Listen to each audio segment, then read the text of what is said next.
Shalom bien-aimés, et que la paix du Seigneur soit avec vous partout.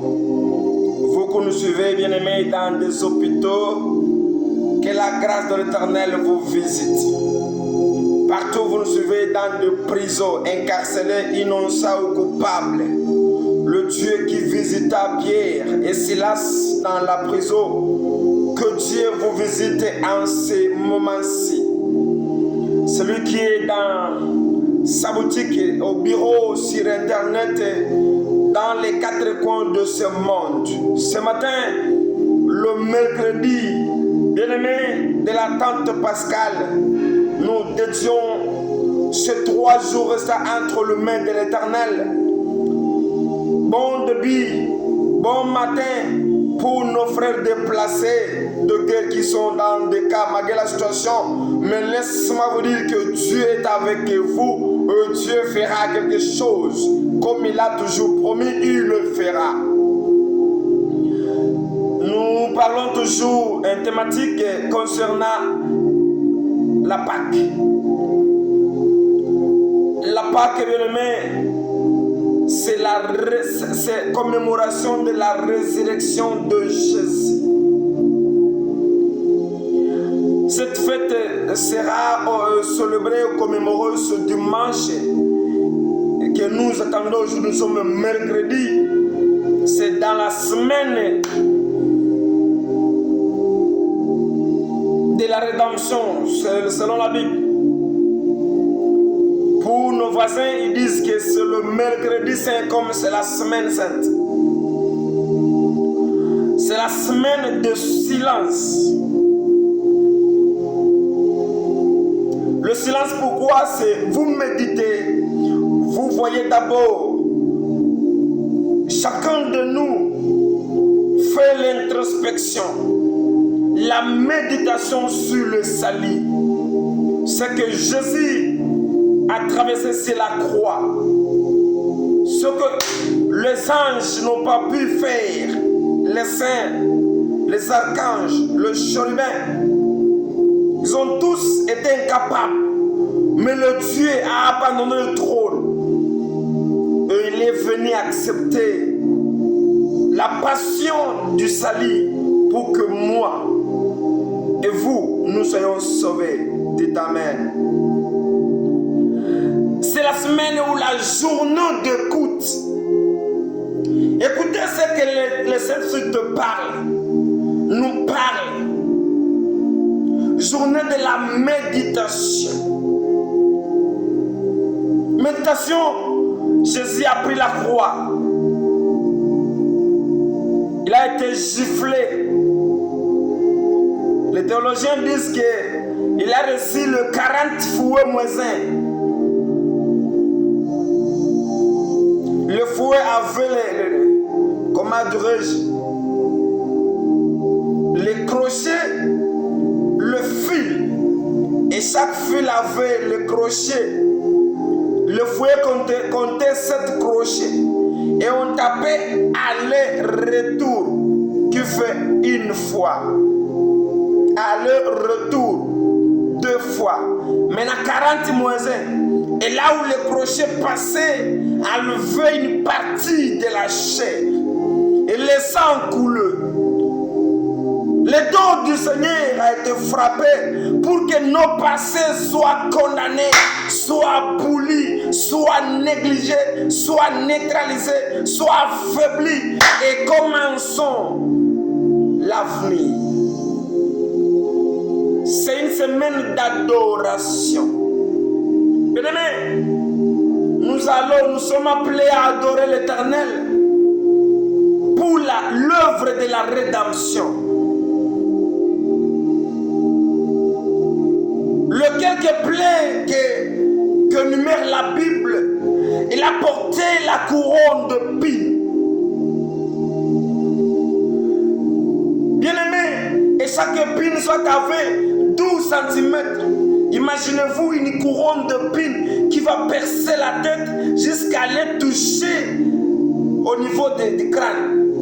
Les sangs sortaient, ça faisait mal. Mais pour vous et moi, Il a accepté la couronne et la charge de mes péchés, de nos péchés, de nos iniquités, de nos transgressions, de nos désobéissances, bien-aimés. Il a été troué, les mains ont été trouées, percées par des clous. Imaginez-vous, le sang est sorti sur la croix.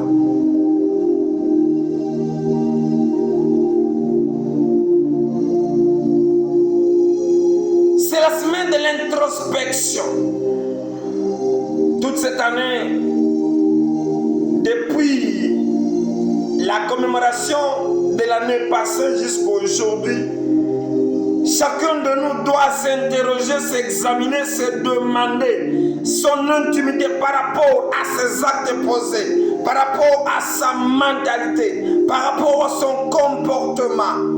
Étant chrétien, étant prédicateur, étant chanteur, ministre de l'Éternel, mais quel est le comportement que nous posons par rapport à la parole de Dieu? Introspection. Au côté, il a été percé, une lance a percé, et il y a eu des grelots de sang, de boules de sang. Il a perdu le sang. On l'a nous dit, par ce meurtre-ci, nous sommes sauvés, nous sommes guéris, nous sommes enrichis, nous sommes justifiés devant le trône de l'Éternel, nous sommes protégés, nous sommes acceptés, nous sommes nés. Le don du sang de Jésus.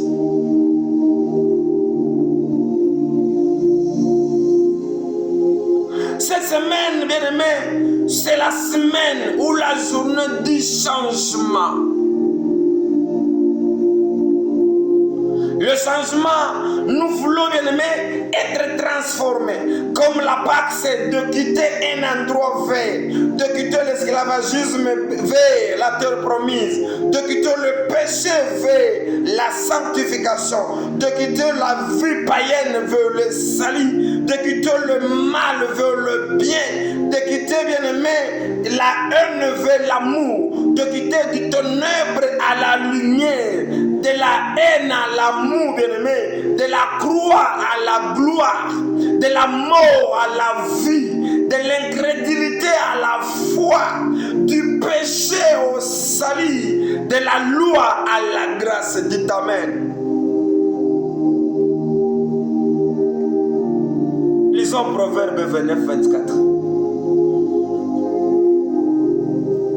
Elle nous dit, celui qui partage avec un voleur est un ennemi de son âme, et il attend la malédiction et il ne déclarera rien de sa part. Celui qui partage avec un voleur, celui qui se communie avec un voleur, celui qui s'habitue à un voleur, celui qui s'attache à un voleur, celui qui fait le même chemin avec un voleur, est un ennemi de son âme. Et il attend quoi? La malédiction. Et ne déclarera rien de sa part.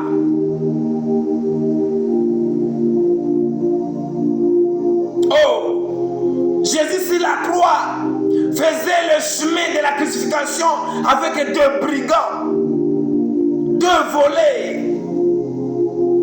La Bible nous dit selon Proverbe que celui qui fait partage, qui partage avec un voleur, qui mange avec un voleur, qui s'assoit avec un voleur, qui échange avec un voleur, qui se promène avec un voleur, qui se présente avec un voleur, attend la malédiction, c'est-à-dire il est maudit.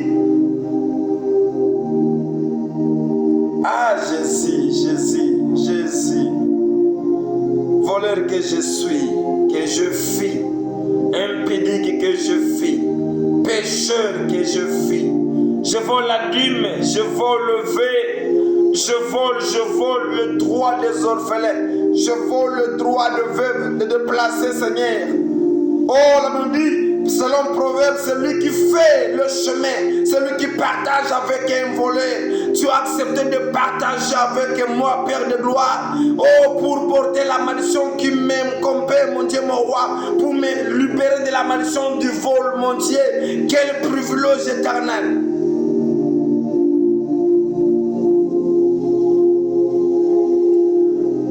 Lisons Luc. Dans Luc 23, 30 à 43. L'histoire dont chacun de nous connaît. La crucifixion de l'Éternel. Le passage de mon maître à la croix. Le passage de mon Dieu à la croix. Le passage de mon Jésus à la croix. Le passage de mon Créateur sur la croix. Dans la coutume juive,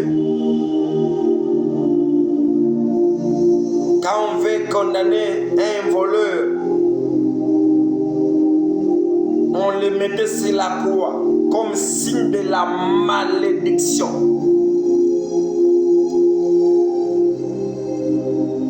Et Jésus innocent, l'agneau sans tache, la source de la sainteté, le réservoir de l'onction,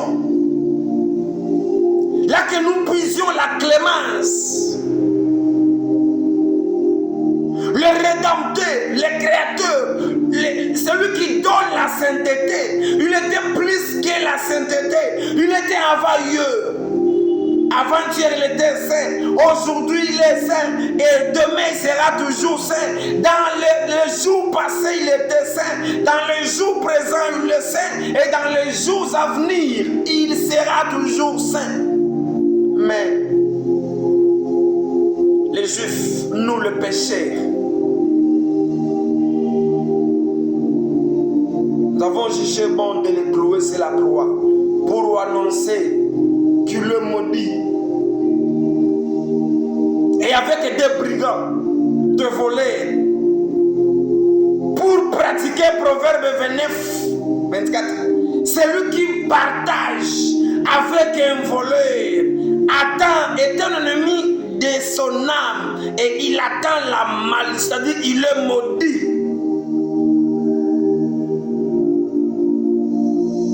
Jésus. Depuis chez Pilate jusqu'à aux montagnes ou à la croix de Golgotha bien-aimé, il tombait maintes fois avec la charge de la croix, la charge de mes péchés, la charge de mes iniquités, la charge de mon ignorance, dirais-je. Mais il a supporté, il a dit, pour Ghislain, j'accepte. Pour cette nation, j'accepte. Pour mon frère, j'accepte. Pour ma sœur, j'accepte la pénalité. Mais pourvu qu'il reçoit la rédemption. Maintenant, sur la croix, il a parlé cette fois. La première fois, c'est la croix. Il a dit, Père, pardonne-leur, car ils ne savent pas ce qu'ils ont fait.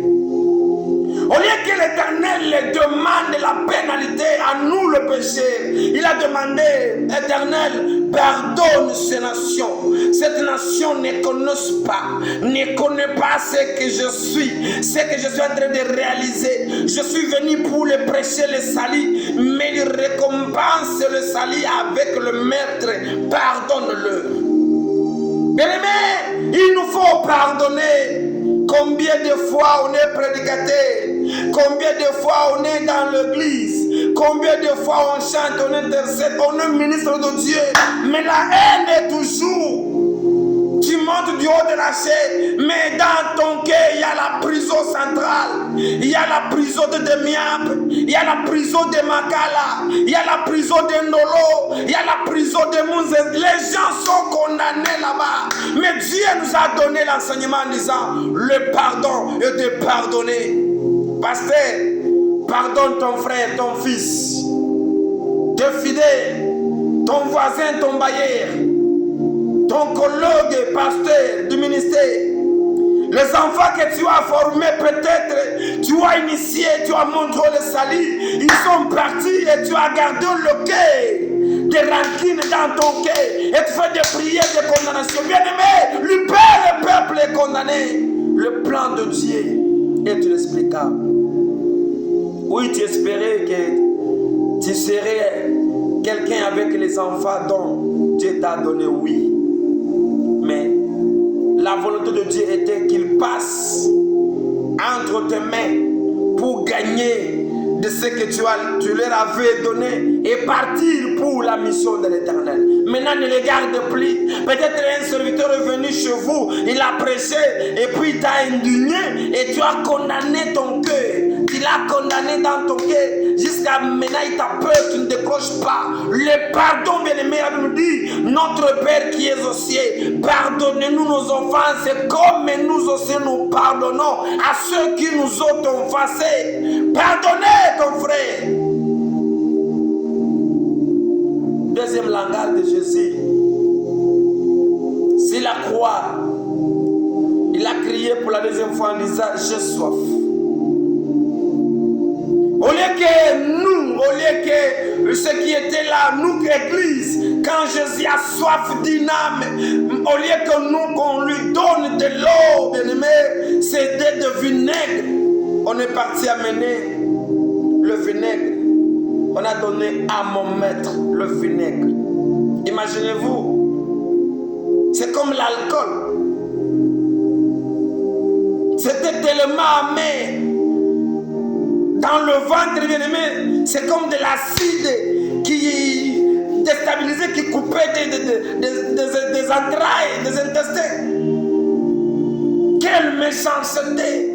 Les gens qui donnent des poisons aux autres.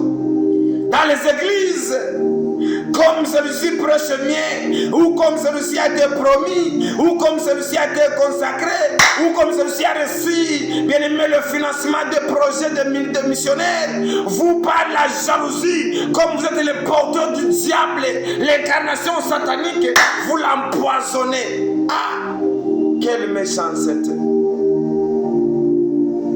Le vinaigre dans l'église. Ma demande, ma prière est qu'on jette, qu'on verse des flacons de vinaigre que chacun de nous détient. Le poison que vous gardez dans la maison, dans la Bible, dans la verse, bien-aimé, jette ça. Et pardonnez ton frère. Accepte, bien-aimé, l'ascension ou l'élévation de ton frère. Troisième cri de Jésus. Il a dit, femme, voici ton fils. Fils, voici ta mère. Il a confié l'église aux disciples.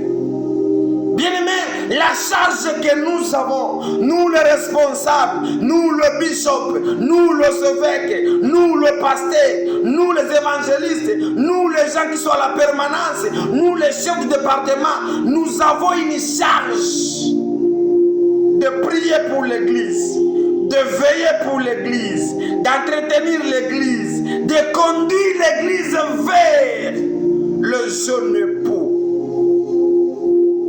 Maintenant, toi qui es là, toi qui fais égarer les enfants de Dieu dans le pâturage.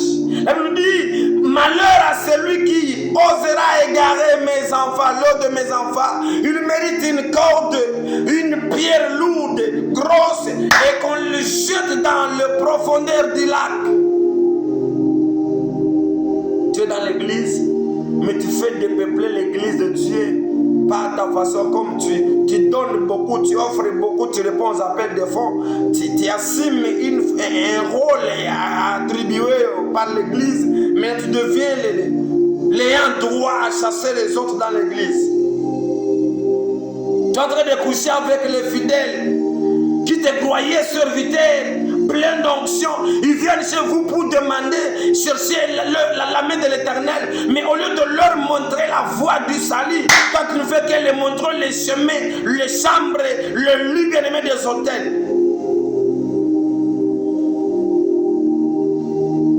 Quatrième cri de Jésus. a dit, Père, entre tes mains, je remets mon âme. Bien-aimé, chaque fois il faut remettre la gloire de Dieu. Il faut éviter à s'approprier la gloire de l'Éternel. Aujourd'hui, les gens, les hommes de Dieu veulent quoi, bien-aimé? Quand quelqu'un témoigne dans l'église, il veut montrer aux gens qu'il a l'onction. J'ai l'onction. Tu vois, il y a des gens qui témoignent. C'est moi. Non, c'est pas toi qui réalise le miracle, c'est Jésus. C'est au nom de Jésus que le miracle s'opère. Et quand quelqu'un témoigne qu'il a vu le bras de l'Éternel, la main de l'Éternel, remet la gloire à Jésus. Oh, il faut dire, oh, le Dieu de paix, oui, le Dieu de l'alliance est là. Mais ça ne doit pas être la doctrine. Mon témoignage, le miracle, je l'ai vécu quand j'étais au Burundi peut-être, où je n'ai appelé personne à part l'Éternel. Mais je suis dans l'église, je viens témoigner parce que l'opportunité m'est accordée. Vous m'imposez de dire des choses. Non, remettez la gloire à Jésus.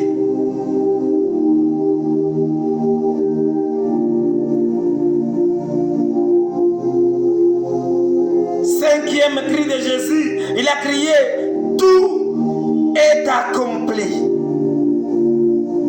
Bien-aimé, sur la croix de Golgotha, tout a été accompli. Bien-aimé, Dieu nous a condamnés au salut. C'est lui ou ceux qui ont déjà reçu Jésus comme Seigneur et Sauveur. Leur destinée, c'est dans le ciel. Toi qui as besoin du mariage, tout a été accompli sur la croix. Ne vous pénalisez plus, ne vous lamentez plus. Tout est accompli. Toi qui souffres, bien-aimé, ces derniers temps, laisse-moi te dire que sur la croix de Golgotha, il a dit, tout est accompli. Tout est accompli, bien-aimé. Ta maladie a déjà pris la solution. Par le médecin de l'Éternel, nous sommes guéris. À part ça, il a crié, Eloi, Eloi, lama sabachthani. Père, Père, Père, pourquoi m'as-tu abandonné? Bien-aimé, pendant les moments de problème, la chair impose l'âme à confesser le mal. La chair impose l'esprit à confesser le mal.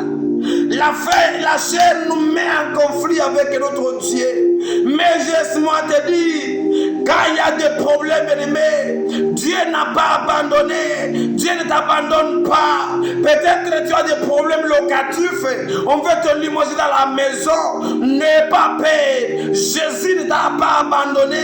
Il est avec toi. Il a un plan merveilleux. Peut-être l'âge avance, tu pries le mariage, l'homme de ta vie, la femme de ta vie n'est pas encore arrivé. Ne pensez même pas que Dieu t'a abandonné. Jésus est avec toi. Le mariage que tu vois chez les voisins, le Dieu qui m'a béni, il te bénira aussi. Le Dieu qui m'a créé homme, il savait que j'aurais besoin du mariage. Comme il a donné à Adam la femme, tu auras aussi la femme de ta vie. Tu auras aussi l'homme de ta vie. Au nom de Jésus, ne désespère pas, ne confesse pas le mal.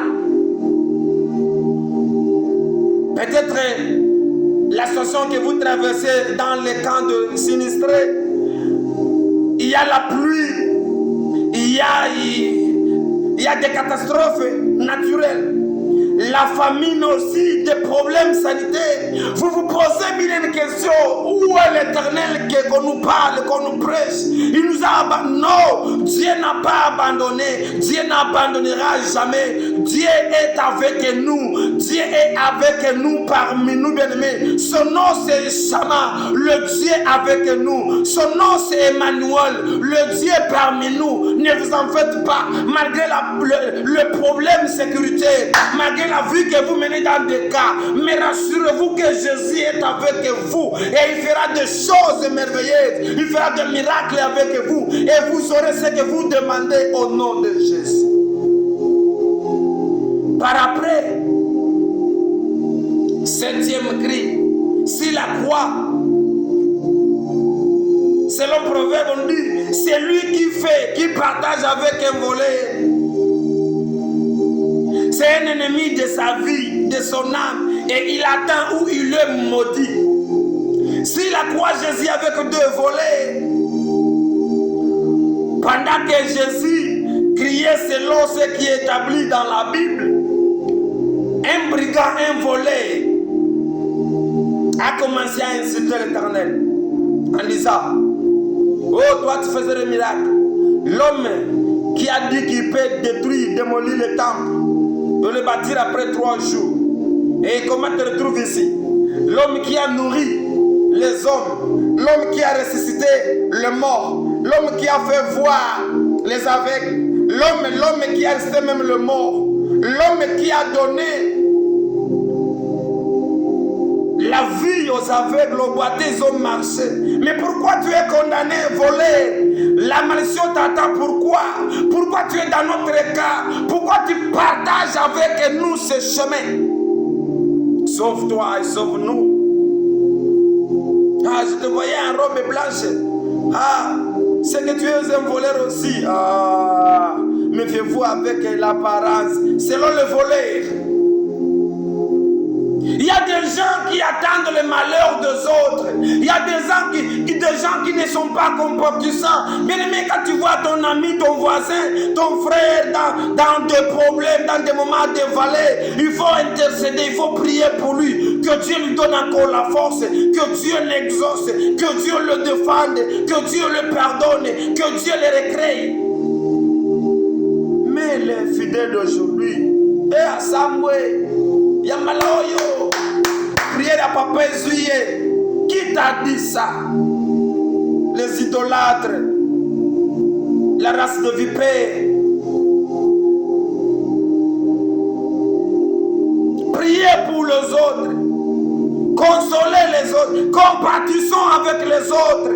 Ceux qui souffrent dans des cas de déplacés, bien-aimés, il y a la souffrance, il y a la misère, il y a le calvaire. Mais les gens s'entretuent, les gens se réjouissent avec leur abondance de bénédiction. Les gens jettent des nourritures à la poubelle. Les gens chantent les habits avec les pommes de terre. Oubliez qu'il y a le déplacé qui manque même quoi manger. Et vous vous réjouissez avec la vie du déplacé. Vous vous proclamez pasteur, bishop, chrétien, ministre ou patron. Mais vous oubliez qu'il y a des sinistrés qu'il faut partager avec, qu'il faut compatir, qu'il faut visiter. Maintenant l'autre brigade dit: non messieurs, qui t'a donné cette audace? Ah, le cœur des chrétiens qu'on cherche. Ce que nous traversons, nous le méritons. Car ça dépend, c'est le prix de nos œuvres. Mais lui, innocent qu'il est, agneau immolé sans péché, l'homme qui faisait le bien, au lieu de récompenser, reconnaître le bien qu'il a fait, l'homme du salut, l'homme de la rédemption, mais on lui a fait clouer sur la croix innocemment. Il a dit: Seigneur, un brigand qui n'a jamais participé à l'écodume, un brigand de naissance, mais il connaît que Jésus est Seigneur. Ah, on nous dit: c'est lui qui confessera par sa bouche et croira par son cœur que Jésus est Seigneur. Cela sera sauvé. Ce brigand était brigand, mais dans la destinée, il était prédestiné à hériter le royaume. Pourquoi? Il croyait et il confessait par la bouche. Mais les autres confessent le mal. Oh, Sokindande, Kundu Kundu, Wadeko Simbate, ça ne tiendra pas. Priez pour les autres. La lame qui est en perdition, priez pour elle, pour que Dieu puisse changer, pour que Dieu puisse récupérer cette âme et non condamner les autres. Soit disant ma pasteur. Dernièrement, Jésus a dit: je te le dis en vérité. Aujourd'hui, tu seras avec moi dans le paradis. Hey, quel privilège! Celui qu'on reconnaissait comme voleur, maudit, si la croix, le violet, le kidnappé, le bandit, le brigand, mais devient collègue du voyage avec Jésus. C'est lui qui fait, qui partage avec un voleur. C'est un ennemi, est un ennemi de son âme et il est maudit. C'est le proverbe. Oh, le brigand, le voleur sur la croix faisait la route avec Jésus. Condamné avec Jésus, même peine, crucifixion. Mais je vois, elle nous dit, celui qui croira et confessera sera sauvé. Le voleur croyait. C'est pourquoi elle nous dit, malheur au dernier jour. Car nous serons surpris que les voleurs, les impudiques, les pits, les sorciers nous précèdent aux cieux. On les connaissait comme des agents du diable, des païens. Mais de leur âge de nature, ils croient et ils confessent. Et ils nous précèdent dans le ciel, dans le paradis. Il a dit aujourd'hui, c'est pas demain, aujourd'hui. Je t'assure, bien-aimé, toi qui traverses des moments difficiles, qu'aujourd'hui l'Éternel va changer ta situation.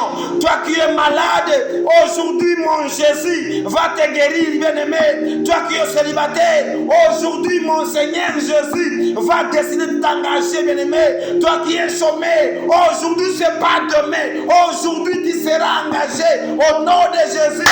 Toi qui as des conflits, des problèmes par-ci par-là, aujourd'hui il y aura déjà la solution. Il y a la solution telle que tu me suis enseigné des moments. Au nom de Jésus, que la solution te localise aujourd'hui. Que la grâce te localise aujourd'hui. Que la guérison te localise aujourd'hui. Que l'élévation te localise aujourd'hui. Que la faveur te localise aujourd'hui. Que la promotion te localise aujourd'hui. Que la maternité te localise aujourd'hui. Que la promotion te localise aujourd'hui. Que le voyage te localise aujourd'hui. Que la grâce te localise aujourd'hui. Que la faveur te localise aujourd'hui et non demain. Au nom puissant de Jésus, nous avons ainsi prié. Amen. Que Dieu te bénisse abondamment. Amen.